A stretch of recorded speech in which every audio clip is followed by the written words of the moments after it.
أعوذ بالله من الشيطان الرجيم بسم الله الرحمن الرحيم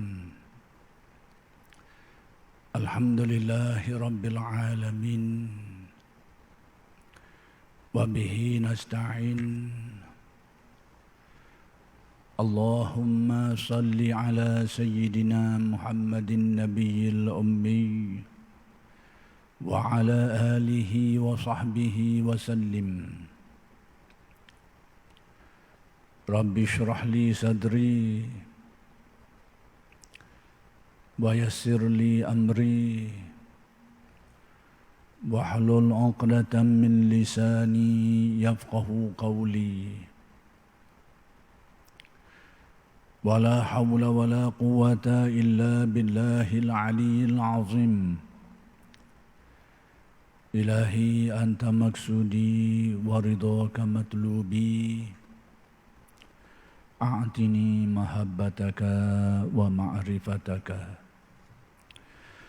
السلام عليكم ورحمة الله وبركاته الحمد لله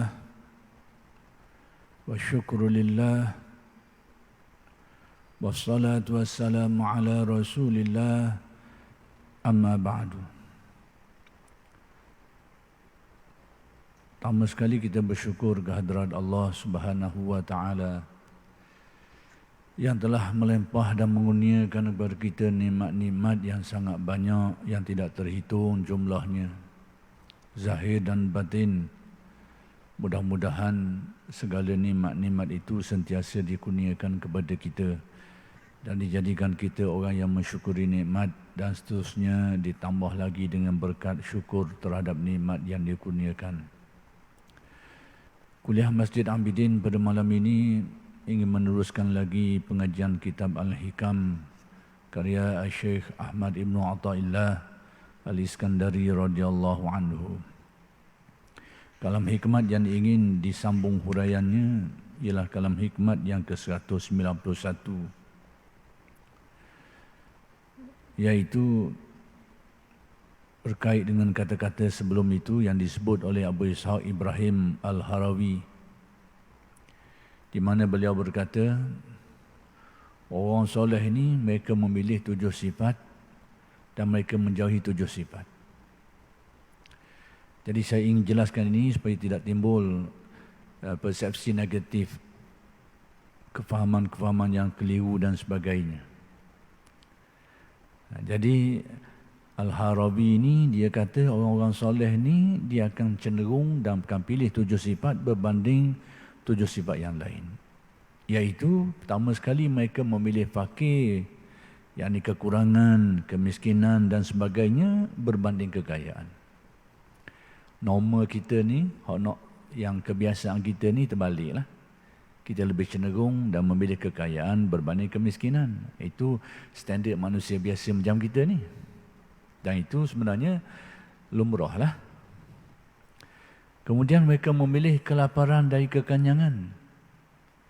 Mereka cenderung kepada lapar dengan erti merasa kepayahan kelaparan tu.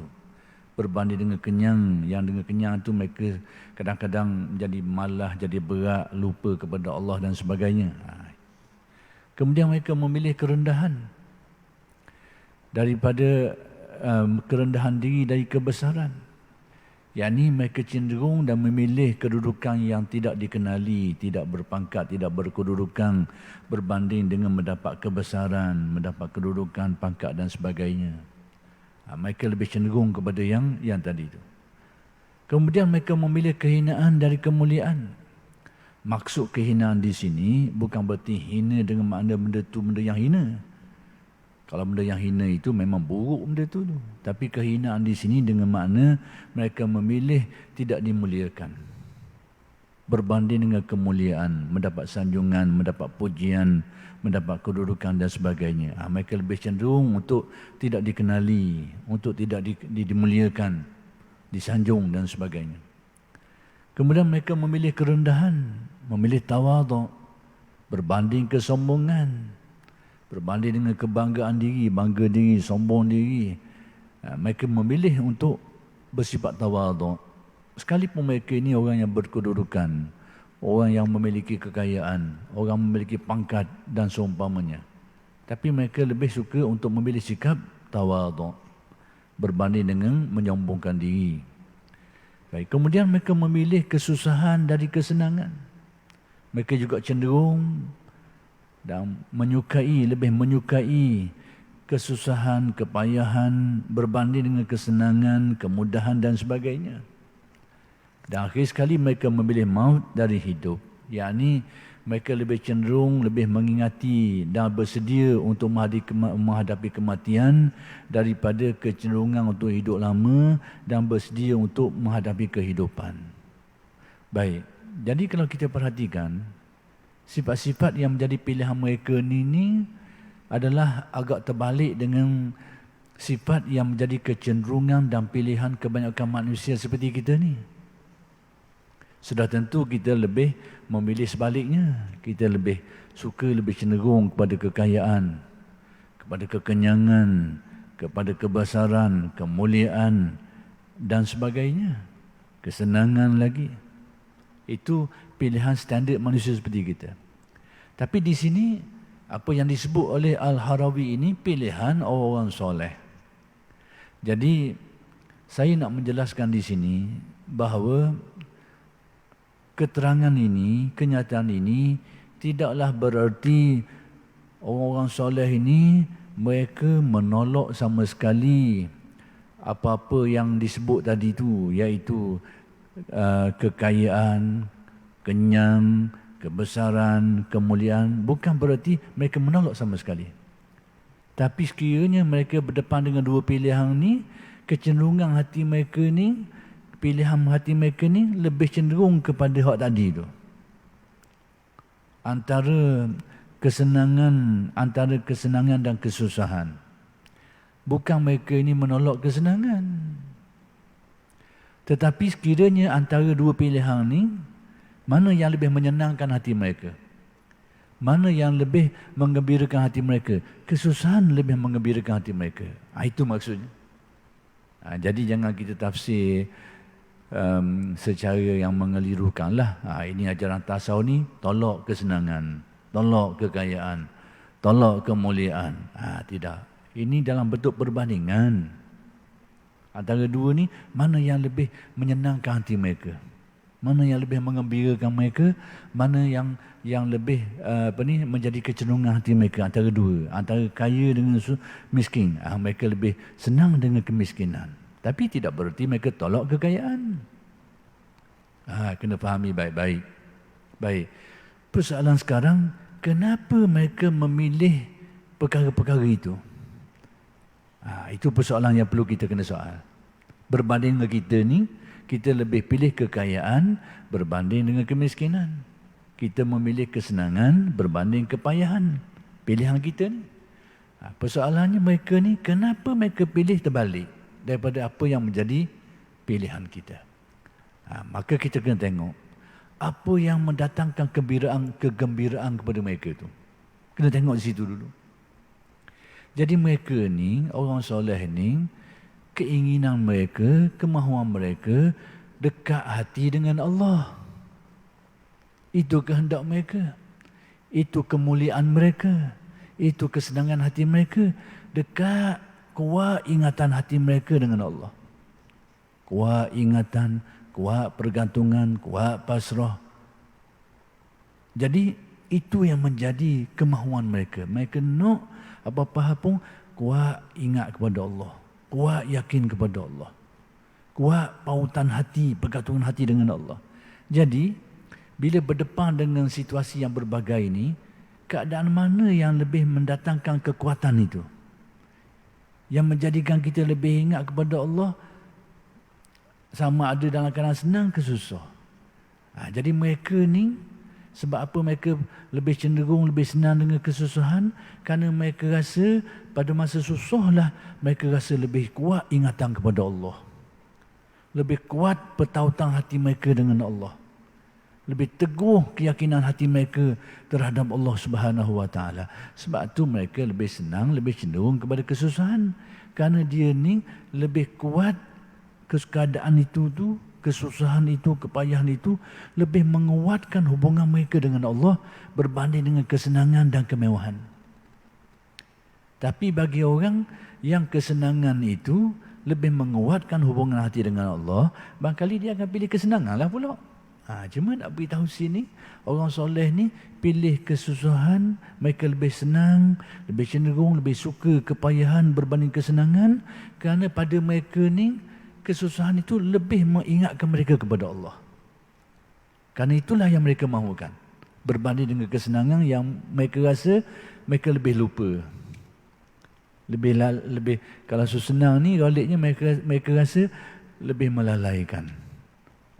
Sebab tu mereka pilih demikian. Jadi kita kena tahu sebab apa mereka pilih perkara-perkara seperti itu. Baik. Yang kedua, saya nak jelaskan. Apakah semestinya tasawuf seperti ini? Soalan yang kedua. Tadi sebab kenapa orang soleh ni pilih keadaan yang terbalik dari pilihan kita? Persoalan kedua, apakah tasawuf itu sendiri seperti ini saja? Tidak. Perjalanan tasawuf ni panjang. Maka salah satu di antara marhalah-marhalah, yakni tahapan-tahapan yang ditempuh, yang dilalui oleh pengembara rohani ini, yakni orang yang cuba nak mendekatkan dirinya kepada Allah, orang yang cuba membersihkan jiwa dia ni, iaitu kita sebut hari ini sebagai pengembara rohani lah. Kalau istilah ahli tasawuf dipanggil salik, orang yang berjalan, jalan hati dia tu untuk mendekati Allah, untuk menambahkan marifat mereka terhadap Allah, untuk menambahkan yakin hati mereka itu terhadap Allah. Itu panggil orang berjalan, jalan hati. Jadi dalam sepanjang perjalanan itu dia banyak tahapan dia. Maka di antara marhalah-marhalah, antara tahapan-tahapan yang dilalui adalah seperti yang disebutkan ini, iaitu orang panggil marhalah pertengahan. Orang yang berada pada peringkat zuhud dan fakir, mereka cenderung dengan seperti apa yang disebutkan ini, iaitu kebanyakan mereka ni ataupun rata-rata mereka ni lebih senang dengan kesusahan berbanding kesenangan.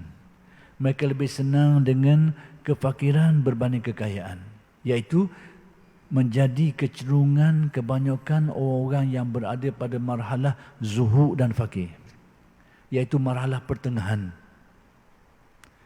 Tapi bagi marhalah ahli makrifat, orang yang meningkat lagi dalam peningkatan kerohanian dia itu, sikap mereka lain sikit. Mereka itu sama pada mereka, antara senang dan susah, antara kaya miskin, pada mereka sama. Kerana apa? Kerana hati mereka ini lebih cenderung memandang kepada takdir Allah atas diri mereka itu. Maka senang pun senanglah, kalau susah pun susahlah. Hati mereka itu senang, bukan senang dengan senang tu, bukan senang dengan susah tu, tapi senang dengan takdir Allah atas diri mereka itu. Ini dia. Ini marhalah ahli makrifat. Jadi adalah silap kalau kita menggambarkan bahawa tasawuf semestinya begini. Yang ni lebih suka susah banding senang, lebih susah miskin daripada susah. Tidak. Itu adalah salah satu di antara marhalah perjalanan mereka itu. Dan selepas mereka menempuh perjalanan itu, mereka akan menempuh suatu kedudukan antara susah dan senang sama. Antara sakit dan sihat serupa. Sakit pun ya, sihat pun ya. Yang mereka senang atas apa? Senang atas menerima takdir Allah. Senang atas melihat berjalannya takdir Allah atas dirinya. Ini ahli makrifat. Tapi yang sebelum itu, tengok, kalau kita orang ramah ni lebih senang dengan sihat lah banding sakit. Kerana roliknya kita ni sihat ni sedap sikit buat ibadat. Bila sihat, sedap buat ibadat, boleh buat tu, boleh buat ni. Bila susah ni, tergendala dah sikit. Rasa payah lah, inilah, macam-macam. Tapi orang yang berada pada peringkat pertengahan, dia terbalik. Dia lebih senang dengan sakit banding sihat, susah banding senang. Sebab apa? Dalam keadaan mereka sakit, dalam keadaan mereka senang, hati mereka lebih kuat berpaut dengan Allah. Ibadah mereka menjadi lebih teguh pada waktu itu. Kita ni lain. Ibadah kita jadi teratur sikit masa kita sihat. Masa kita sakit, jambar. Jambar buah, kandok, tengah sakit. Tengah senang, teratur sikit. Tapi mereka ni terbalik. Tengah susah itulah mereka lebih tekun beribadah. Tengah sakit itulah mereka lebih istiqamah, lebih mantap ibadahnya. Sebab tu mereka lebih senang hati, cenderung hati kepada kesusahan, kepayahan, kemiskinan dan sebagainya berbanding sebaliknya. Jadi kita kena faham benda-benda macam ni. Jadi kesimpulan mudahnya bahawa tasawuf itu dia ada perjalanan yang panjang yang perlu merujuk kepada kitab-kitabnya dan alim ulama'nya baru kita faham maksudnya. Supaya kita ni tidak timbul salah faham. Kita ni hati perut kita ni lebih senang kenyang daripada lapar. Sedap kesedapan kita ni, kecenderungan kita lebih rasa selesa dan kadang kaya berbanding miskin. Pada waktu kita kaya tu kita rasa kita lebih banyak berbuat kebajikan berbanding kita miskin ni mungkin tergendala, tak banyak kebaikan yang boleh kita buat. Itu mungkin sikap kita dan baik untuk kita. Bukan kata tak baik, baik untuk kita. Tetapi bagi orang yang tertentu pada marhalah tertentu dalam perjalanan mereka ni, mereka mengambil sikap yang sebaliknya. Jadi bila kita tengok ragangnya berbagai-bagai itu, jangan kata apalah. Mudah-mudahan masing-masing itu berada pada keadaan yang sesuai untuk dia. Kalau kita ni dalam keadaan kita sihat, dalam keadaan kita kaya, dalam keadaan kita senang, lebih banyak kebaikan yang kita boleh buat berbanding dalam keadaan kita sakit, berbanding dalam keadaan kita susah, berbanding dalam keadaan kita ni miskin, maka pilihlah kekayaan. Sebab ukurannya adalah ubudiyah, pengabdian diri kita kepada Allah. Tapi bagi orang solihin tadi tu, mereka lebih pilih kesusahan, sakit, kemiskinan sebab pada waktu itu, pada mereka ni, ubudiyah mereka lebih sempurna pada waktu itu. Adapun ahli makrifat yang ujung-ujung sikit, mereka itu tak fikir lagi senang ke susah ke. Sebab kegembiraan mereka bukan dengan kesenangan tu seperti kita. Dan mereka bukanlah demikian juga kegembiraan hati mereka itu bukan dengan susah seperti orang ahli zuhud tadi, orang ahli fakir tadi.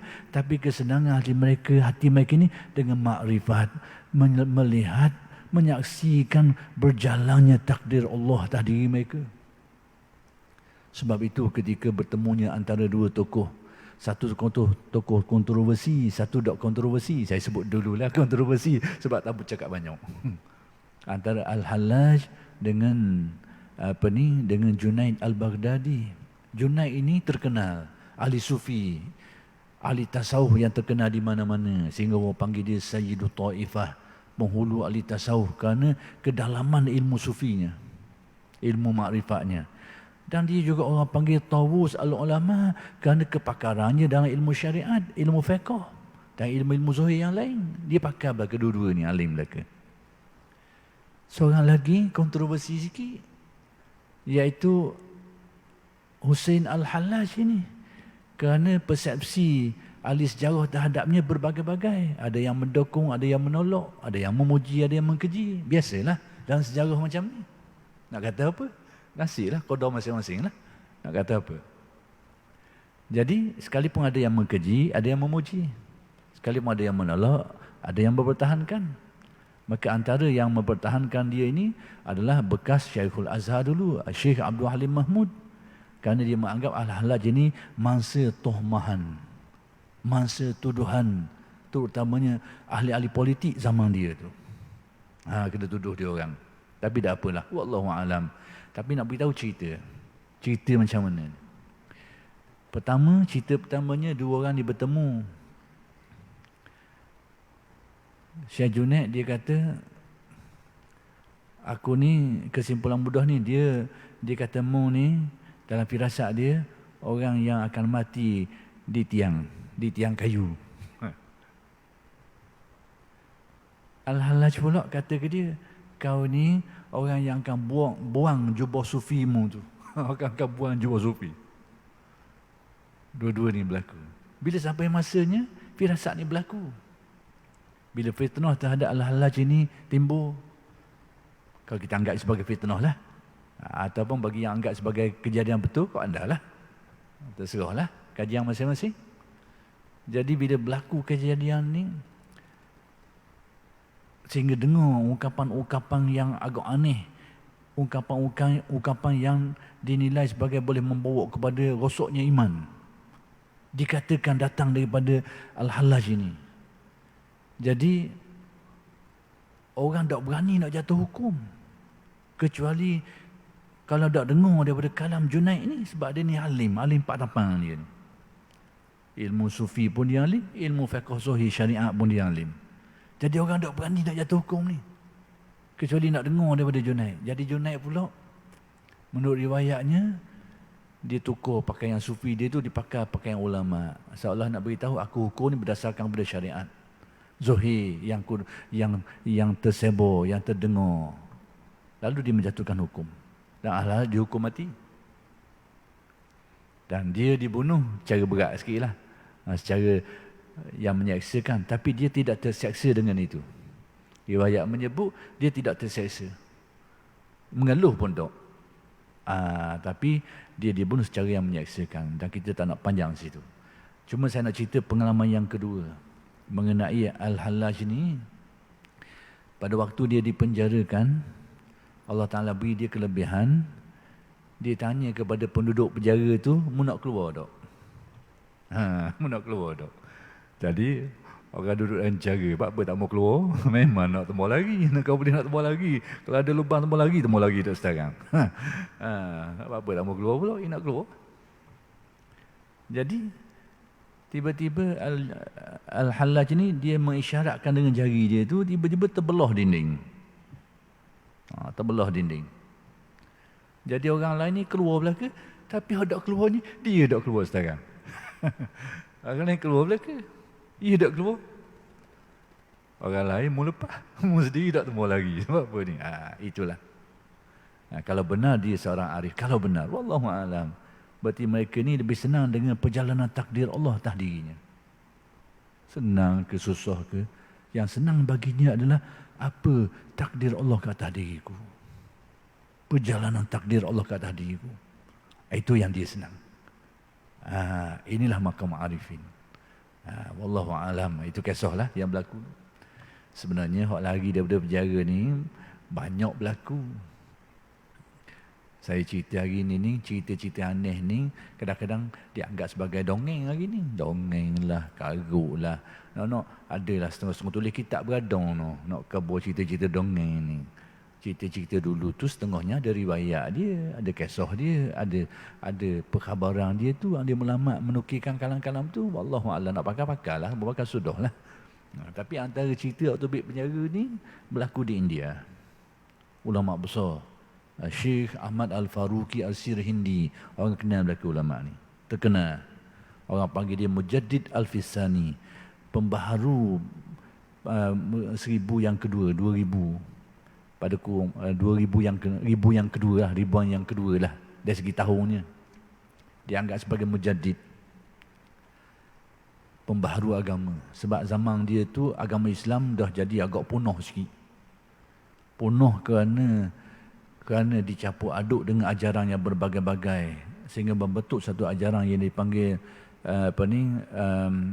din ilahi, agama Tuhan, campur belaka dalam tu. Ini angkara daripada Sultan Akbar lah, yang memerintah dinasti masa kerajaan pada waktu itu. Akhir sekali dakwah Syekh Ahmad Faruqi As-Sirhindi ini mendapat dukungan ramai lah. Akhir sekali menakutkan, membimbangkan penguasa. Akhir sekali dia dipenjarakan. Tapi pada masa dipenjarakan lah, dia ni keluar malam-malam. Ada waktunya dia keluar daripada penjara, dia mengajar murid-murid elok. Tapi masuk mula. Dia masuk mula. Dia masuk pula. Tapi dia keluar pergi mengajar murid-murid dia tu. Kalau berlaku di tempat kita hari ni, orang panggil atur raya. Orang kata atur raya tak sekarang.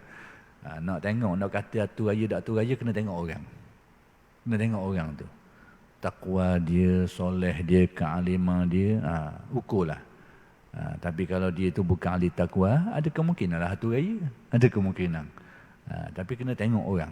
Ukurannya pada kesolehan dan ketakwaan orang tu. Kalau dia ni orang soleh, dari segi keyakinannya, takwanya, amalannya, kemungkinan itu adalah karamah. Karamatul awliya. Jadi itu berlaku. Baik. Kata alim yang mensyarahkan kalam hikmah ni, sebab dari sifat-sifat kaya, kenyang, kedudukan yakni pangkat, mulia, disanjung, senang yakni gembira, itu semua akan merubah seseorang. Ghalibnya akan merubah seseorang. Ini keadaan ghalib. Kebanyakan kita ni kalau senang dia lupa sikit berbanding susah. Itu adalah hukum adat, hukum ghalib. Tapi tidak semua orang seperti itu. Lupa akan sifat kehambaannya. Ghalibnya orang akan lupa. Kita tengok kisah-kisah Melayu kita gitu juga. Banyak. Si tanggang lah, dok tanggang lah. Cerita-cerita lama belaka tu. Kisah serupa je. Bila senang, dia lupa. Jadi kisah-kisah rakyat Melayu ni sebenarnya patternnya lebih kurang, iaitu ghalibnya orang lupa dalam keadaan senang, berkedudukan, kaya. Itu kisah lama. Leni pun begitu kau, lebih kurang je kebanyakannya, tapi tidak semua. Sehingga terjerumus dalam kesombongan. Jadi bila dapat benda-benda tadi tu, kedudukan, pangkat, tak mudah dah. Dulu dang minum air kedai kopi orang, ni tak boleh dah. orang panggil pun tak pun nak mari, telefon tak pun nak akak. Maksudnya tak ada kerja lah, kau sibuk dah yang kata apa. Tapi nak beritahunya, ini hal-hal yang berlaku di mana-mana dan bila-bila masa. Dalam kesombongan, kebanggaan, ujub, kawan-kawan tak kenal. Mulalah kawan pun tidak dikenali lagi dah. Mula tinggal kawan, tinggal tu tanya-tanya senang, tanya-tanya berpangkat, berkedudukan. Tapi bila jatuh cari mula. Bila jatuh tu kita semula, rapat semula. Itu lumrah manusia.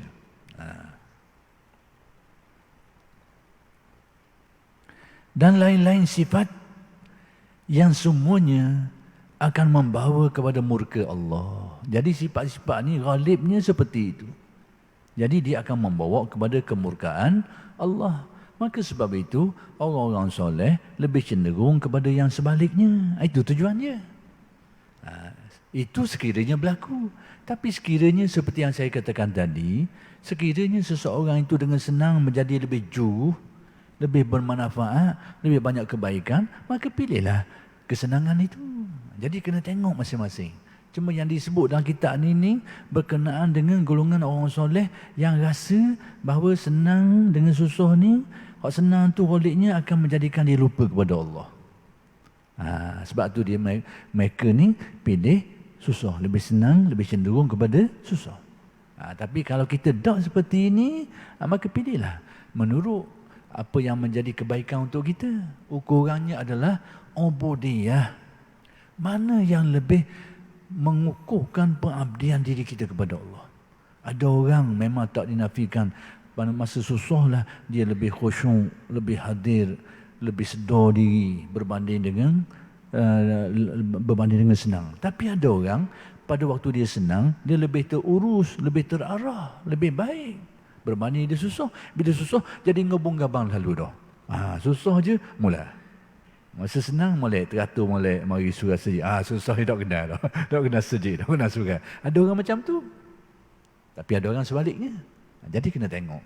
Yang penting ukurannya ubudiyah. Mana yang lebih mendatangkan kesempurnaan kepada ubudiyah, pengabdian diri kita kepada Allah.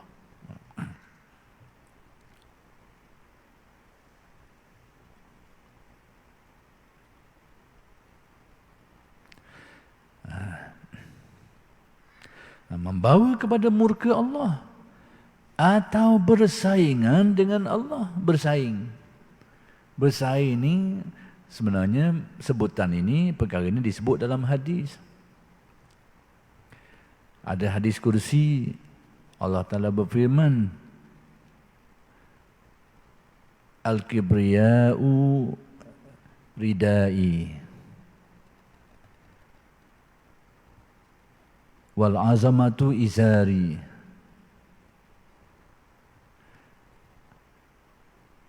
Maksudnya lebih kurang, saya terlupa kalimat, saya takut saya bertukar sebut. Tapi perkataan yang disebut adalah Al-kibriya dan Al-azamah. Cuma saya takut dulu yang saya salah itu. Saya sebut perkataan je lah. Yang bermakna kebesaran dan keagungan. Lalu diumpamakan seperti rida. Rida ni pakaian selendang di atas ni, ataupun baju lah, ataupun kain selendang. Izar, kain sarung bahagian bawah ni, kain sarung, seluar dan sebagainya. Jadi hadis ni, kalau kita faham secara zahir, Tuhan ni ada seluar, Tuhan ni ada baju, kalau faham secara zahir. Ada seluar kalau faham secara zahir. Tapi hadis seperti ini, seperti yang difahami dengan kaedah Ahlussunnah wal Jamaah, manhaj dia itu adalah sebagai bahasa majaz, bahasa pinjaman saja. Tapi orang yang berpegang pada prinsip apa benda? Tuhan kata gitu, kena pakai gitu. Ni tempat disakit ni. Kalau pakai sipir itu, Tuhan kata gitu, kena pakai gitu lah. Berarti Tuhan ada seluar, ada selendang pun ada. Berdasarkan hadis ini. Tapi yang kita pegang dalam apa yang kita menjadi pegangan kita, arus perdana Ahlussunnah wal Jamaah, maka itu adalah bahasa majaz, bahasa majazi. Baik, itu maksud bersaing dengan Allah, yakni sesiapa yang memakai sifat tu, sifat kibriya, kebesaran, al-azamah, keagungan itu, seolahnya dia bersaing dengan Allah Ta'ala. Kerana itu adalah merupakan sifat ataupun ehwal bagi Allah Subhanahu Wa Taala. Jadi kalau kita pakai benda tu, kita ibarat macam kita bersaing dengan Allah dan akan dibinasakan berdasarkan hadis tu. Sehingga apabila kau telah sungguh-sungguh mengakui sifat-sifat kehambaanmu, kita benar-benar menghayati, merasai kehambaan diri kita ni, serba kurang, serba lemah, serba tak cukup, serba hina. Itu. Kemudian diberi kaya, mulia, kuasa dan kuat. Merasa bahawa itu semua dari Allah. Bila kita ni mencapai hakikat kehambaan diri, sedar diri, kita ni makhluk asalnya tak ada, diciptakan Allah. Kemudian bersifat lemah, bersifat hina, bersifat kurang, serba kurang. Bila kita mentakik benda ni, betul-betul merasai, memahami dan merasai dan menjiwainya, tiba-tiba Allah Ta'ala lempahkan kepada kita kesenangan, kekayaan, kealiman, kekuatan dan sebagainya. Pada waktu itu, insya-Allah kita tidak akan lupa. Kita tidak akan lupa. InsyaAllah kita akan sedar, tetap sedarnya. Jadi, kekayaan bukanlah benda yang salah. Bukanlah kekayaan itu yang salah. Bukanlah kesenangan itu yang salah. Bukanlah kemuliaan itu yang salah. Tapi bila kena pada kita, kita jadi rosok, itu salahnya. Tapi kalau kita insya-Allah dapat menghayati ubudiyah, maka kesenangan itu akan menjadi wadah untuk kita bersyukur kepada Allah. Kekayaan yang dilempahkan, ilmu yang diberikan, nikmat yang dikurniakan, kedudukan yang dianugerahkan, semua itu menjadi wadah untuk kita bersyukur kepada Allah. Kalau kita mencapai mentahqiq ubudiyah. Jadi nak beritahunya kenapa orang-orang soleh yang disebut oleh Al-Harawi sebelum ini menyukai perkara-perkara yang dianggap macam negatif tu, kerana mereka bimbang perkara-perkara yang positif pada anggapan kebanyakan orang tadi tu boleh melalaikan mereka daripada Allah. Tapi sekiranya perkara itu tidak seperti itu, maka itulah yang baiknya.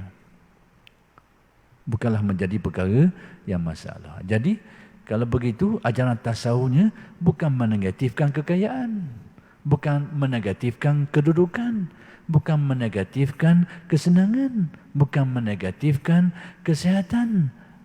Tidak, itu bukan diajar dalam tasawuf. Yang negatifnya, bila semua itu tu melupakan manusia.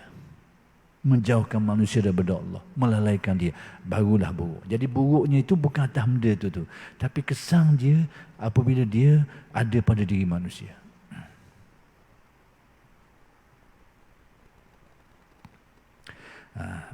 Bahawa itu semua dari Allah.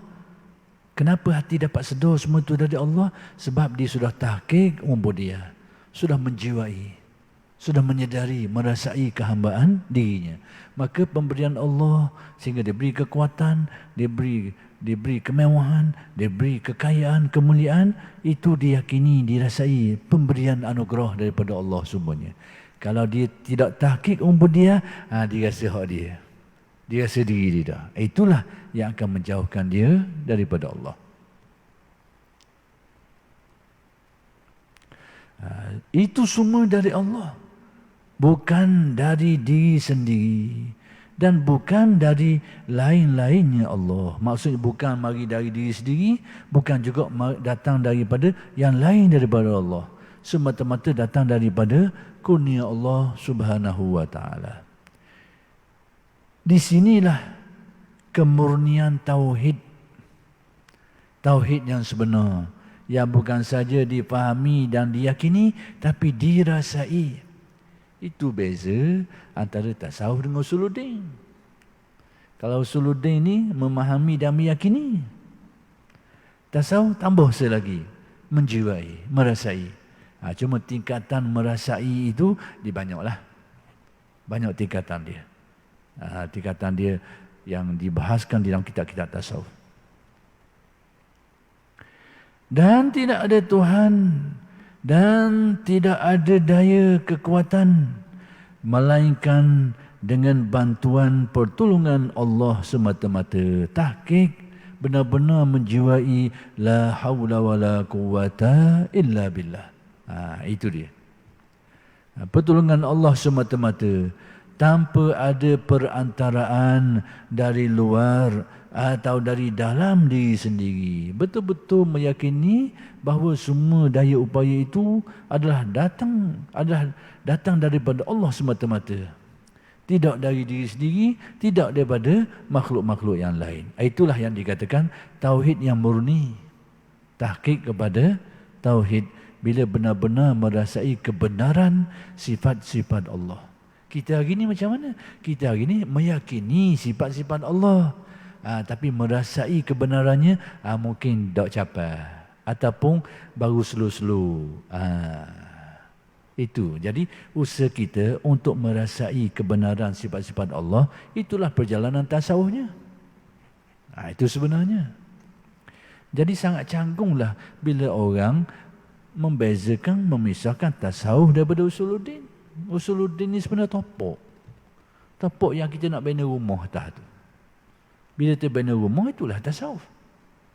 Rumah yang baik. Rumah yang lengkap.